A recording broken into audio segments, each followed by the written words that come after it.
In today's video, I'm going to show you how you can create a new account on Facebook. Therefore, without wasting any of your time, let's jump to the video. First of all, you need to click on this option that says create new Facebook account.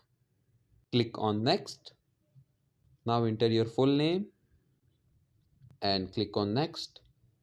Now enter your date of birth and again click on next. Select your gender and again click on next. Okay, now as you can see that it's asking for your mobile number. You can sign up using your mobile number or your email address.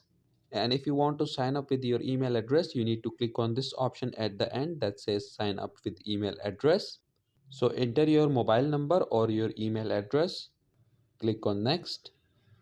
Now create a strong password for your new Facebook account. Once you have created the password, you will be directed to this page. So click on the sign up option. Now wait for a few moments.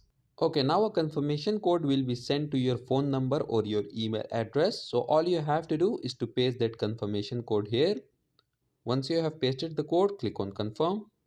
And that's it. Your new Facebook account has been created. So that was it for this video and I'll see you guys in the next one. Peace out.